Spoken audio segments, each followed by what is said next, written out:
بسم الله الرحمن الرحيم الحمد لله رب العالمين والصلاة والسلام على هذا الأمين سيدنا ومولانا محمد وعلى آله وصحابته أجمعين ورضي الله عن برزاق المكتوم الغيب تاج العارفين وإمام الأولياء سيدنا ومولانا شيخ أحمد ابن محمد التجاري الشريف رضي الله تعالى عنه. السلام عليكم. Assalamu alaikum.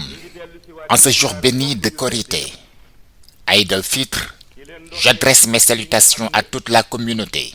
C'est un jour de gratitude car Allah a dit La in shakartum la azidannakum. Si vous êtes reconnaissant, je vous donnerai certainement davantage. Le prophète Mohammed sallallahu alayhi wa sallam nous enseigne que la reconnaissance est la clé de l'accroissement des bienfaits. Fatabarakallahu. L'imam qui a dirigé la prière vient de prononcer un sermon complet. Mon propos ici est donc de rappeler, conformément au verset du Coran, Fadhakir fa inna dhikra tanfa'ul mu'minin. Rappel, car le rappel profite aux croyants. Le prophète, paix et salut sur lui, a accompli sa mission dans une époque d'obscurité. Il a pensé aux messagers d'Allah qui l'ont précédé. Comme je le dis souvent, Allah est fa'alun lima yurid. Il fait ce qu'il veut. Parmi les 124 000 prophètes qu'il a créés, il en a envoyé 313 comme messagers. Certains s'interrogent sur cette distinction, mais la leçon à retenir est qu'Allah est une source infinie. Allah subhanahu wa ta'ala, dans sa sagesse infinie, a choisi 313 prophètes pour porter la mission sur terre, bien qu'il ait façonné un nombre bien plus grand d'âmes prophétiques. Cela illustre sa puissance et sa volonté souveraine.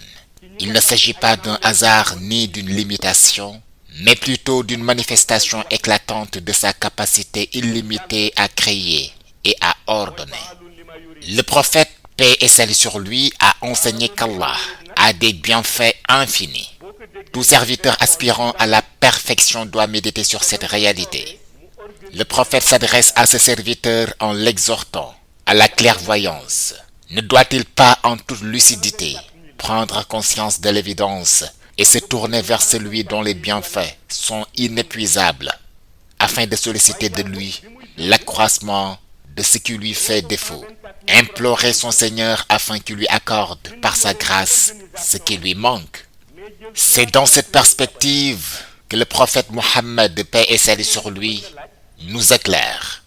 Lorsqu'une telle pensée germe dans le cœur du musulman, elle ne doit pas demeurer une simple aspiration passagère.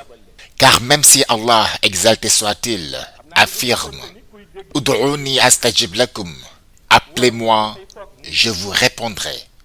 Le serviteur ne saurait prétendre à cet exaucement sans se soumettre à une condition essentielle, la reconnaissance. C'est ainsi que se dévoile le véritable sens de la reconnaissance envers Allah. En ces jours empreints de bénédiction, où les musulmans se rassemblent dans l'unité et la piété, où les paroles d'imploration et de pardon s'échangent entre eux, malgré l'immensité des bienfaits divins dont ils jouissent. L'essence profonde de ces instants sacrés réside incontestablement dans la gratitude envers Allah. Car le mois de Ramadan, mois éminemment sacré, est une période où Allah subhanahu wa ta'ala, dans sa miséricorde infinie, nous a accordé l'assistance nécessaire pour que nous puissions l'accomplir tel qu'il l'a prescrit. Il nous a gratifié de la santé et de la capacité de jeûner durant l'intégralité de ce mois. Nous savons également que ce mois revêt une dimension particulière, car il est marqué par un événement d'une portée incommensurable, la révélation du Saint-Coran, dont l'anniversaire est célébré lors de Laylatul Qadr, la nuit du destin. Chaque année, avec foi et détermination, le croyant s'immerge dans cette bénédiction en multipliant la récitation du Coran, en accomplissant les prières surérogatoires et en méditant sur l'immensité des bienfaits divins.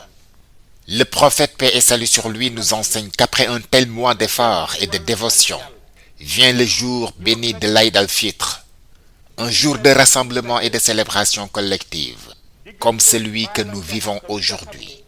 Après avoir achevé ce mois béni, qu'Allah, dans sa sagesse, a institué pour une durée de 29 ou 30 jours, nous entrons alors dans le mois de Shawwal. Cependant, le prophète, paix et salut sur lui, rappelle aux croyants que, bien que le mois de Ramadan prenne fin, l'adoration qu'il requérait ne saurait, quant à elle, s'interrompre. En effet, l'obligation d'adorer Allah demeure un impératif constant pour tout musulman, jusqu'à son dernier souffle. Le prophète attire ainsi notre attention sur une réalité fondamentale, l'intensité spirituelle observée durant le mois de Ramadan.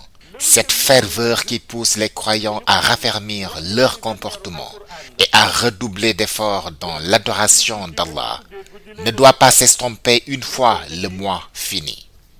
L'adoration qui était obligatoire en ce mois béni demeure une exigence aussi fondamentale et permanente qui accompagnera le musulman tout au long de son existence jusqu'à ce que la mort le retourne à son Seigneur.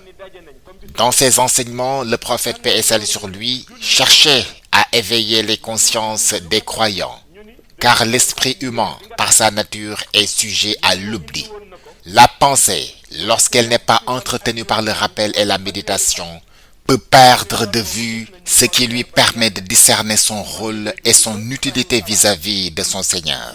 Si vous prêtez attention au Coran, le noble Coran, vous entendrez Allah affirmer: Ya ayyuhalladhina amanu taqullaha wal tanzur nafsun ma qaddamat lighadin wattaqullaha innallaha khabirum bima ta'malun. Ô vous qui avez cru, craignez Allah et que chaque âme considère ce qu'elle a avancé pour demain. Et craignez Allah, car Allah est parfaitement connaisseur de ce que vous faites.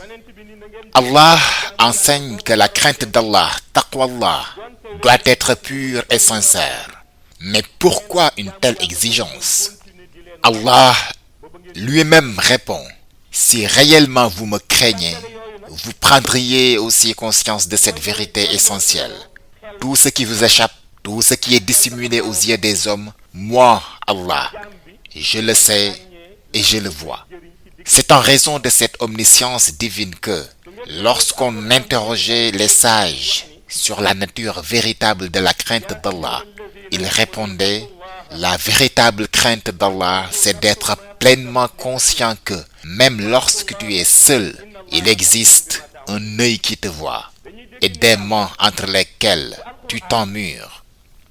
Le prophète Mohammed, de paix et salut sur lui, revient sur cette notion et établit un lien direct avec le mois de Ramadan.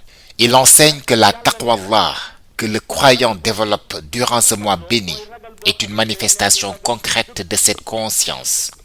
Lorsqu'on lui demanda comment cela se traduisait, il répondit: le musulman qui observe le jeûne tout au long du Ramadan a cultivé en lui la crainte d'Allah. Pourquoi? Parce que celui qui jeûne, lorsqu'il est seul dans sa chambre, à l'abri des regards, aurait la possibilité de rompre son jeûne en secret, pourrait boire ou manger sans que personne ne s'en aperçoive, sans que nul ne puisse le réprimander. Pourtant, il s'abstient. Pourquoi? Parce que ce n'est ni par peur des hommes, ni pour satisfaire une quelconque apparence sociale, mais uniquement par conscience d'Allah et par soumission à son commandement. Le prophète, paix et salut sur lui, souligne alors que cette taqwallah, si précieusement acquise au cours du mois de Ramadan, ne doit pas être éphémère. Il exhorte le croyant à la préserver et à l'entretenir jusqu'au Ramadan suivant. Ainsi, la crainte d'Allah ne se limite pas au simple fait de dire Subhanallah à chaque chose que l'on entend ou que l'on voit.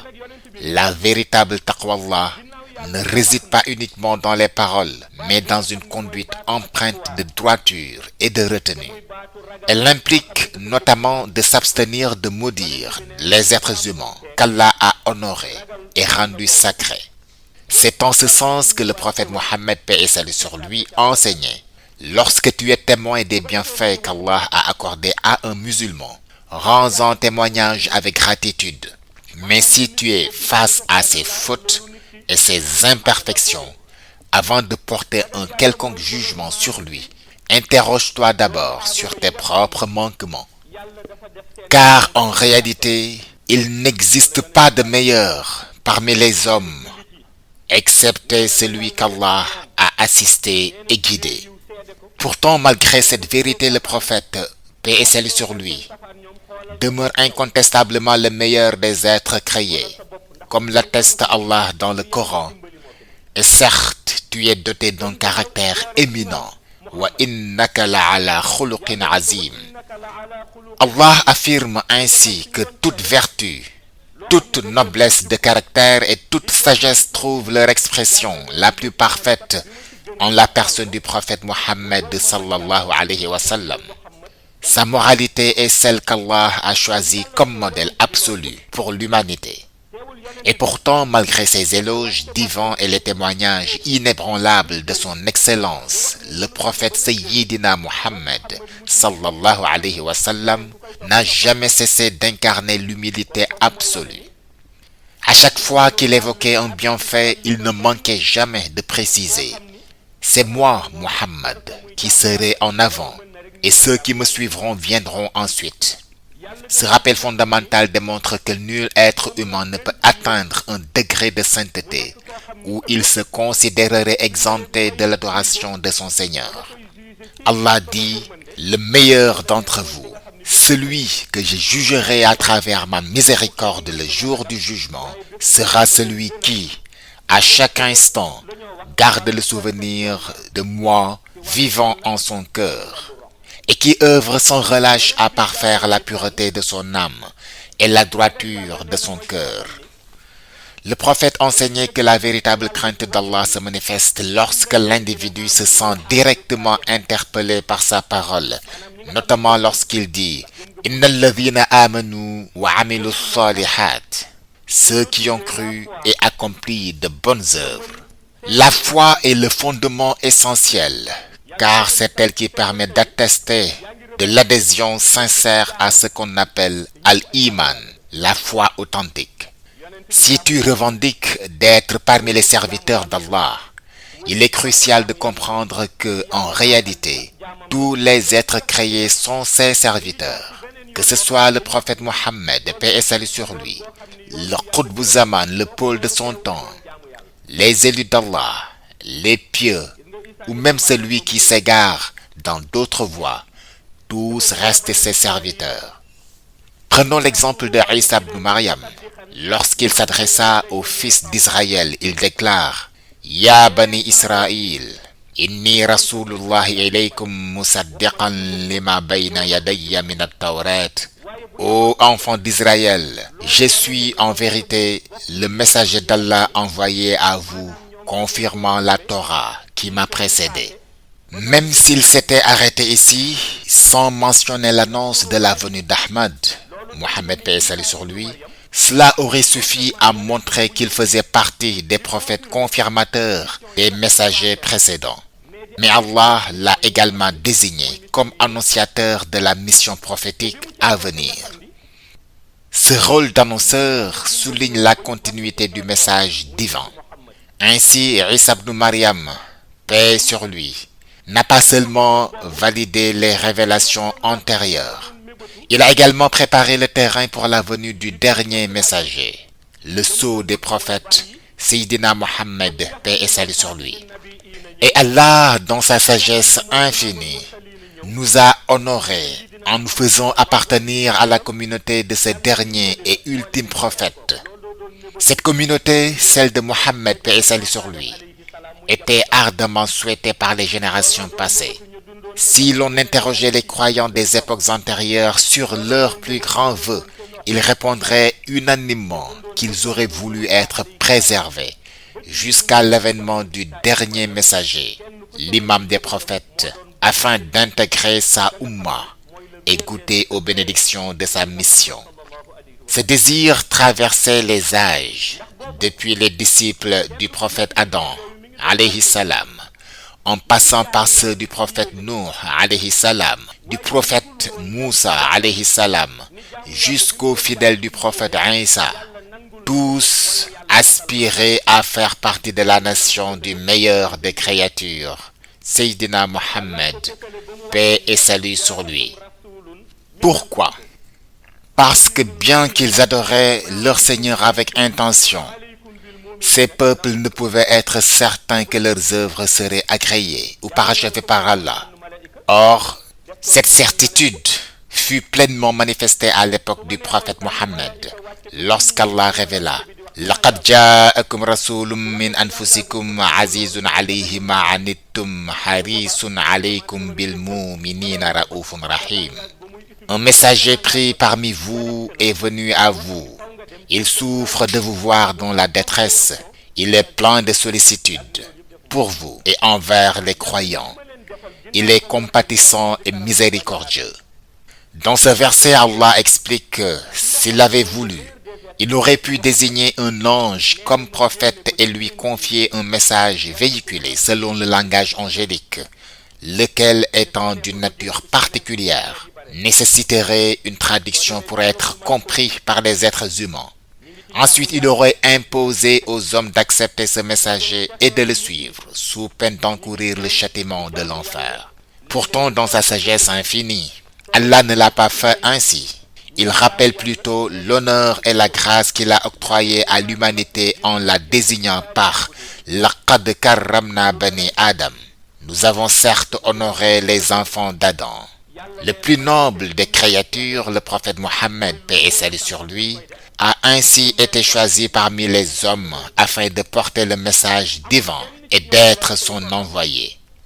Allah souligne ensuite que s'il avait voulu, il aurait pu intégrer son messager au sein d'une catégorie de créatures, car elles sont innombrables dans l'univers. Si l'on s'aventure dans le monde angélique, l'Alamul Malakut, on constate que les anges sont continuellement plongés dans l'adoration d'Allah, sans jamais faillir.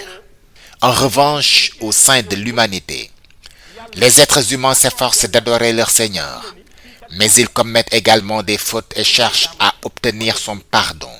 De même, parmi les djinns, certains adorent Allah, tout en succombant parfois au péché avant de se repentir. C'est pourquoi Allah affirme: وَمَا خَلَقْتُ الْجِنَّ وَالْإِنسَ إِلَّا لِيَعْبُدُونِ.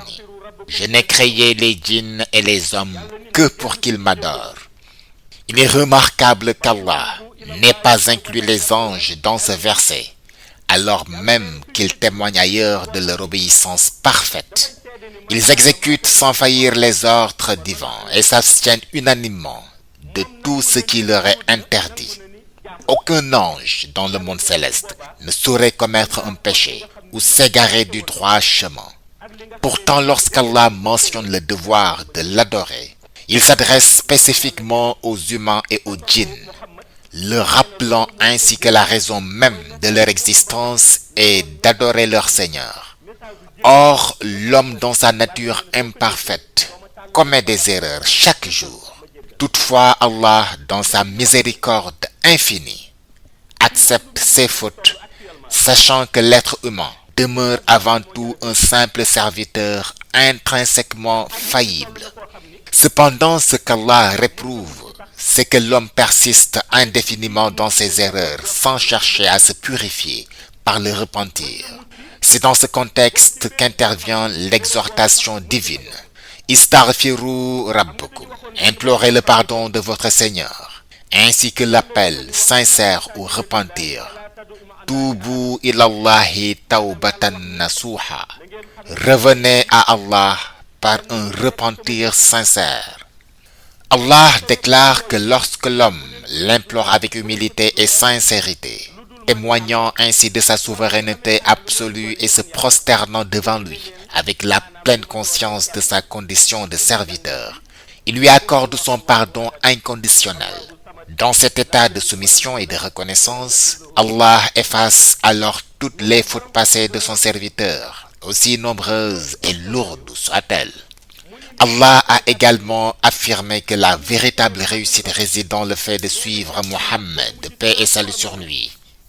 Autrement dit, le message qu'il a transmis concernant le repentir et l'imploration du pardon divin est un fondement inébranlable du salut.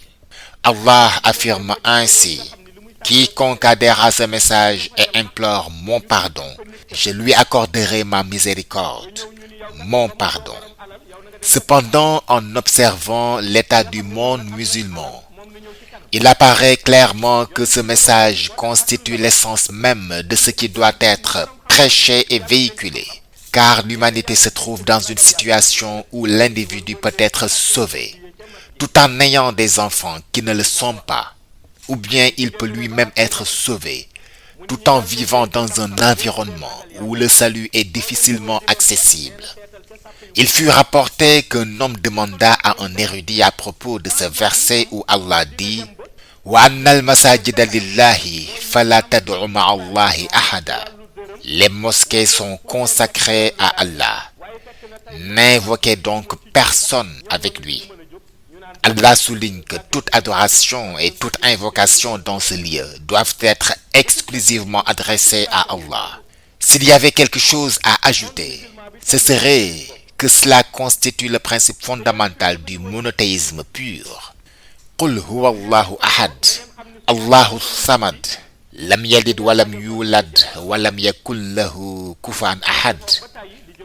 On interrogea le savant qui fit savoir que malgré la sacralité d'une mosquée en tant que lieu de dévotion, ces mosquées à la fin des temps finiront par être des lieux de tension et de tiraillement, et où l'on privilégie certains au détriment d'autres.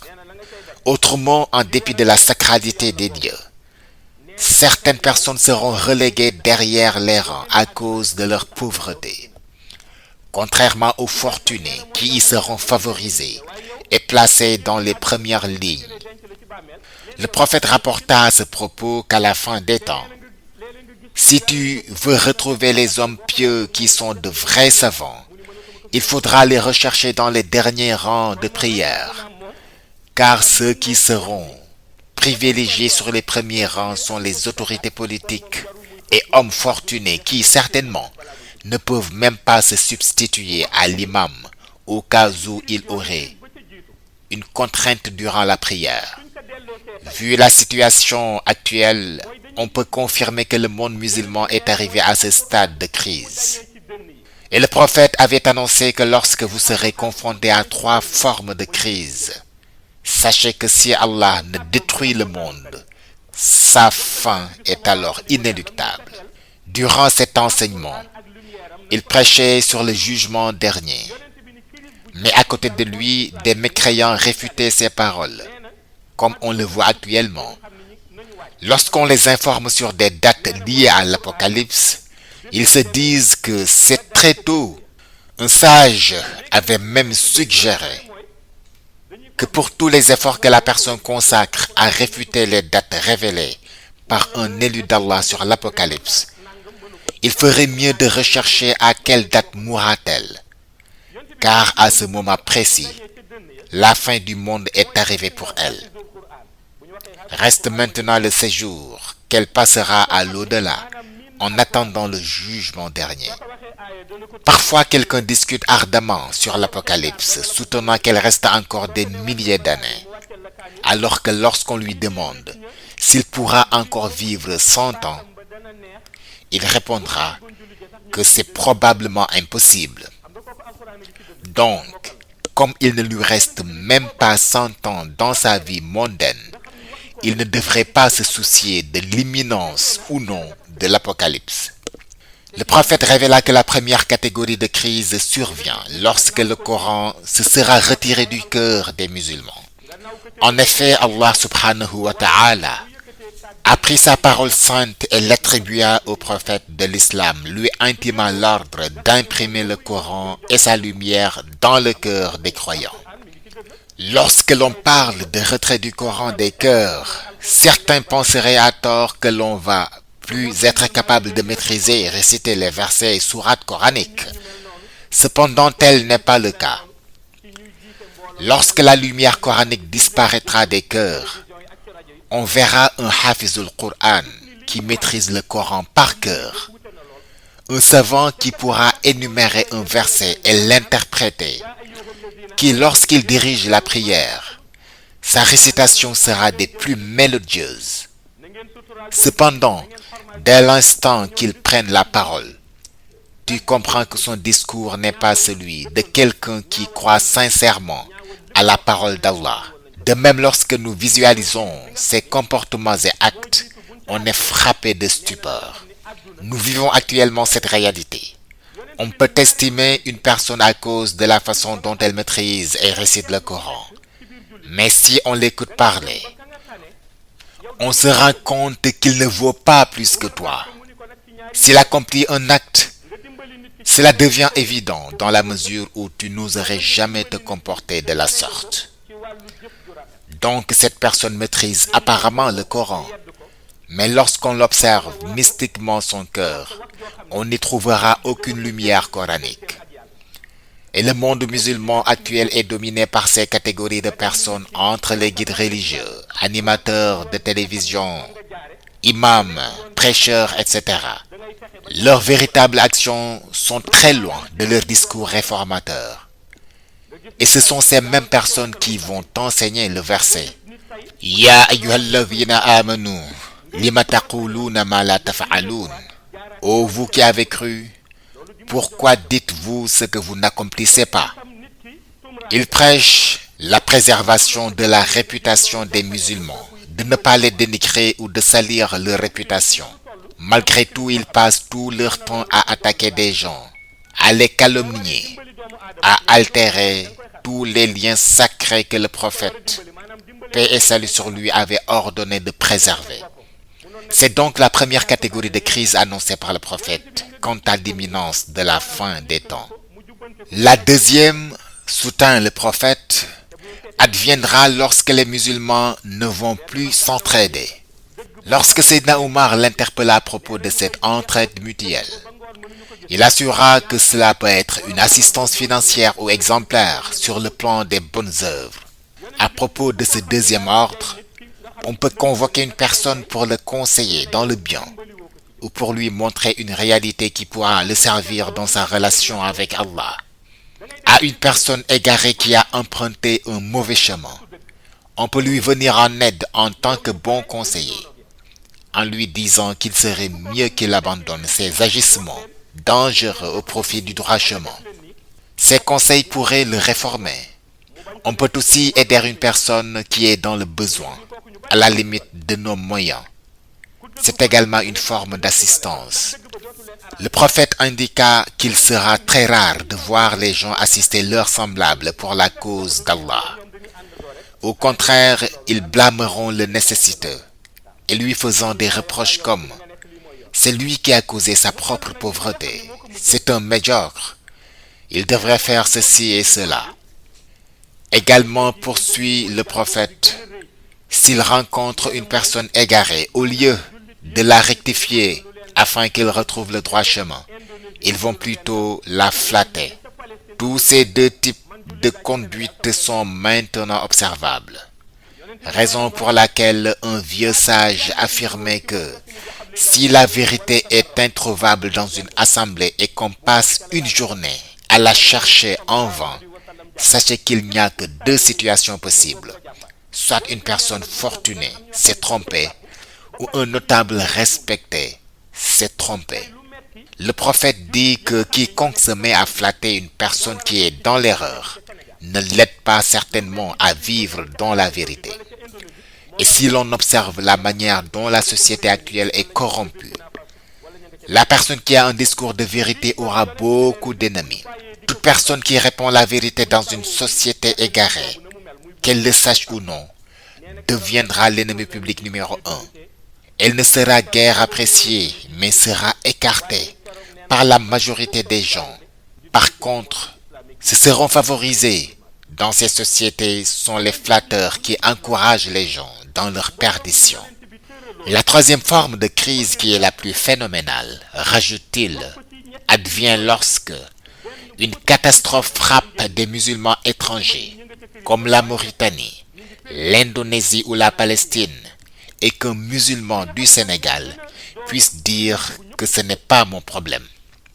Le prophète rappela que le cadre unifié de la Oumma islamique qui a valu à Allah d'ordonner « Cramponnez-vous tous ensemble au câble d'Allah et ne soyez pas divisés. Wa'tasimu bihablillahi jami'an wa la tafarraqu » sera bafoué. C'est Allah subhanahu wa ta'ala qui détient ce câble entre ses mains. Et le prophète a tenu ce même câble, de même que tous les autres vertueux qui viennent après lui. Le prophète fit savoir que certains musulmans tiendront ce câble en ignorant qu'ils le partagent avec les autres croyants. Si un chagrin touche les Palestiniens, les musulmans sénégalais devraient sentir cette même peine. La souffrance des musulmans saoudiens ou indonésiens devrait aussi affliger tous les musulmans de la Mauritanie, du Burkina Faso ou du Bénin. Le prophète renseigne que lorsque les musulmans négligeront ce cadre commun et indivisible qui les unit, le désengagement et la déloyauté commenceront à s'installer entre eux, de même que la mésentente et le manque de solidarité entre musulmans. Si vous analysez bien les trois situations de crise que je viens d'énumérer, vous saurez que nous ne sommes plus seulement plongés dans celle-ci, mais nous sommes en train d'y perdurer. Celle qui est la plus frappante, c'est la crise actuelle qui secoue nos frères palestiniens, et ce n'est pas une guerre, mais un génocide. À l'évidence, lorsque l'on évalue une situation de guerre, on s'attend à voir deux armées au front en train de se battre. Il s'agit ici d'enfants, de femmes, de vieillards qui prient au sein de la mosquée Al-Aqsa, le troisième lieu saint de l'islam. Mais on les bombarde et les tue nuit et jour. Vous avez pu voir que même durant leur prière d'Aïd, hier, ils étaient complètement entourés par des tas de gravats issus des bombardements. Ils sont en train de vivre une violente crise. Chaque musulman pour sa part peut prier Allah pour qu'il allège leur situation, s'indigner et dénoncer leur oppression, et leur prêter une attention particulière. Ce qui est plus essentiel maintenant dans ce conflit, c'est que chaque musulman fasse attention à ne pas céder à la manipulation des médias occidentaux. On peut suivre leur chaîne d'information jusqu'à même commencer à se demander si les Palestiniens n'ont pas tort. Car la personne oublie qu'Allah leur a octroyé du pouvoir et des moyens comme épreuve, afin qu'ils s'en vantent, mais tout ce que les médias occidentaux diffusent n'est pas synonyme de vérité. En guise d'exemple, avant-hier, vous avez vu des groupes de protestation circulant au sein de Gaza, de la bande de Gaza, avec des voix scandant des slogans anti-Hamas. En effet, cela vient du service secret israélien, qu'est le Mossad, qui a des bases en Cisjordanie, à Rafah et au niveau de la bande de Gaza. Ce sont eux qui regroupent des gens et organisent des campagnes de diabolisation du Hamas, afin que les gens qui se soucient de la situation des Palestiniens se mettent à croire que c'est une guerre opposant le Hamas à l'Israël, tombant ainsi dans ce piège. Tous les musulmans doivent prêter particulièrement attention à ces fourberies, car ce sont nos frères et nos sœurs, et tout ce qu'on pourrait faire, c'est de prier pour eux. Et fort heureusement que nous sommes dans un pays où les autorités politiques ont la même position que nous, à savoir qu'ils soutiennent le peuple palestinien. Ainsi, à travers cette réalité, chaque musulman doit y faire son propre éveil de conscience, en sachant que la vie terrestre est jumelée d'épreuves divines. Et cela a débuté depuis l'époque des premiers prophètes. Je vous ai dit qu'on a une chance monumentale de vivre dans ce pays qu'est le Sénégal. Mais on ne devrait pas s'assouplir croyant que nous sommes intouchables. Dans ce pays, pratiquement la majorité des gens appartiennent à des voies spirituelles islamiques, les tariqas, comme la Qadriya, la Tijaniya, la Mouridia, etc. Et les fondateurs de ces voies soufis sont de vrais élus d'Allah, raison pour laquelle on les suit.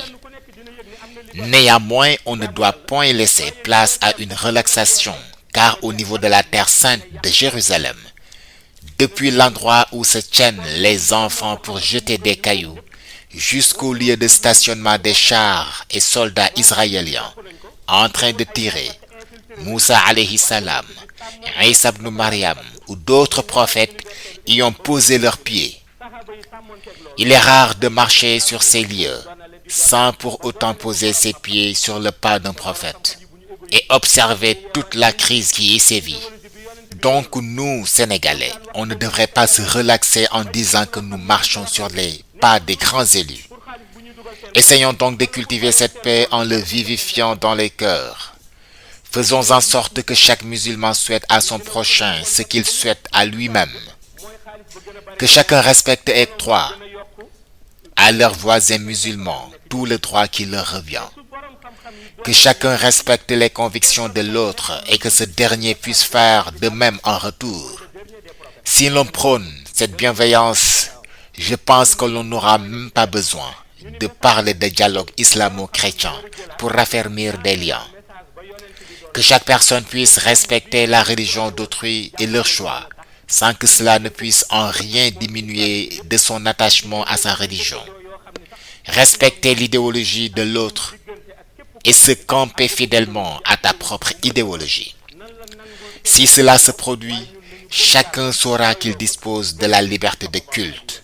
Néanmoins, cette liberté s'estompe lorsqu'elle commencera à léser la liberté d'autrui. Donc si le prophète paix et salut sur lui et ses compagnons ont pu vivre dans une ville infiltrée d'hypocrites et qu'ils ont pu réussir à véhiculer le message universel islamique tel qu'édicté par Allah subhanahu wa ta'ala jusqu'à ce qu'on puisse en hériter, les savants contemporains ne devraient pas être donc égoïstes. Ils doivent transmettre le message de vérité originelle du prophète avec un total désintéressement, sans chercher à remplir leurs poches ou à accroître leur nombre de disciples. Et pour tout ceci, des prêcheurs s'y exercent tous les jours. Une personne peut parler toute une journée, alors que son but ultime reste la recherche de profit, de popularité, etc. Tout son discours est orienté sur son intérêt personnel.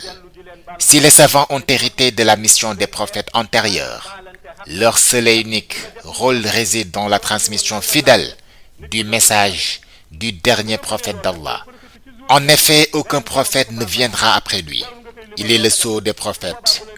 Les seuls missionnaires qui viendront après lui, ce sont les waliyu mursal, les saints missionnaires. Les savants islamiques contemporains devraient donc relancer le vrai message du prophète paix et salut sur lui, afin que la paix perdure dans ce monde, aussi bien entre nous musulmans qu'envers nos voisins, pouvant être d'autres religions. Respectons-les, mais croyons fermement en Allah, en son prophète paix et salut sur lui, et ayons une confiance inébranlable envers Allah subhanahu wa ta'ala. Puisse Allah nous instruire dans ce chemin de guidance, qu'il assiste tous les musulmans du monde, qu'il déverse sa quiétude et ses grâces sur eux, partout où ils puissent se trouver. Que le Seigneur protège la Palestine et tous ceux qui les soutiennent dans leur idéologie. Que le Tout-Puissant couvre de sa protection tous les musulmans, qu'il leur accorde la santé et protège également ce pays, en y incluant nos voisins, tous les pays musulmans, et qu'il protège tous les pays qui soutiennent les valeurs islamiques. Qu'Allah fortifie tous les musulmans et tous ceux qui s'activent à transmettre et instaurer le message universel du prophète de l'islam. Qu'Allah anéantisse tous ceux qui anéantissent les musulmans, notamment en Palestine, et tous ceux qui s'attaquent aux enseignements lumineux de l'islam. Nous vous pardonnons tous les torts et demandons à ce que vous puissiez nous pardonner de toute nuisance potentielle. Et ne minimisez pas les demandes de pardon mutuelles durant la fête de l'Eid, car une personne peut faire du tort à une autre, mais si elle le lui dit formellement, elle ne va pas lui pardonner. Ce qu'elle peut faire maintenant, c'est de profiter de ce genre d'événement pour lui demander pardon, sans lui en donner les détails. Si cette dernière réplique positivement en énonçant « Je te pardonne », Allah subhanahu wa ta'ala leur pardonne à l'unanimité. Et c'est tout ce dont on a besoin. La miséricorde divine est vaste et étendue. On en a formellement besoin. Nous demandions donc à ce qu'il puisse nous regarder avec son œil de miséricorde, de même que tous les autres musulmans de ce pays et du monde entier. Récitons la Fatiha en y ajoutant tous nos vœux, clôturés par une Salatul Fatiha, en priant Allah par la bénédiction du prophète sallallahu alayhi wa sallam, qu'il puisse nous octroyer de ses grâces, de la bénédiction et des bienfaits d'ici-bas et de l'au-delà. Assalamu alaikum wa rahmatullahi ta'ala wa barakatuh. Wa iyyaka nasta'in, iyyaka na'budu wa iyyaka nasta'in, iyyaka na'budu wa iyyaka nasta'in. اهدنا الصراط المستقيم صراط الذين أنعمت عليهم غير المغضوب عليهم ولا الضالين آمين. ربنا آتنا في الدنيا حسنة وفي الآخرة حسنة وقنا عذاب النار. ربنا لا تزغ قلوبنا بعد إذ هديتنا وهب لنا من لدنك رحمة إنك أنت الوهاب. ربنا اغفر لنا ولإخواننا الذين سبقونا بالإيمان ولا تجعل في قلوبنا غلا للذين آمنوا ربنا إنك رؤوف رحيم. بحرمة اللهم صل على سيدنا محمد الفاتح لما أغلق والقاتم لما سبق الناصر الحق بالحق والهادي إلى صراطك المستقيم وعلى آله حق قدره ومقداره العظيم. إن الله وملائكته يصلون على النبي يا أيها الذين آمنوا صلوا عليه وسلموا تسليما. صلى الله تعالى عليه وعلى آله وصحبه وسلم تسليما. سبحان ربك رب العزة عما يصفون وسلام على المرسلين والحمد لله رب العالمين.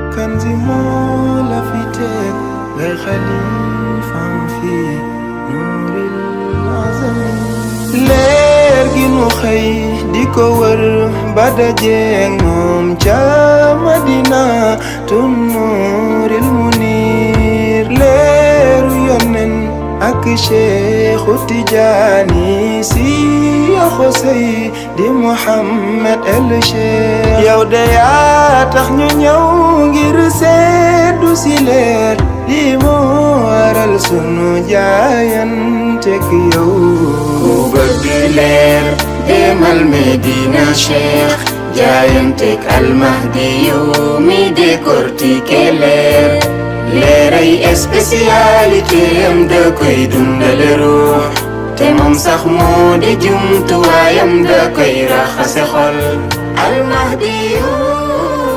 al-Muntazar Khalifa Mawlaaya Cheikh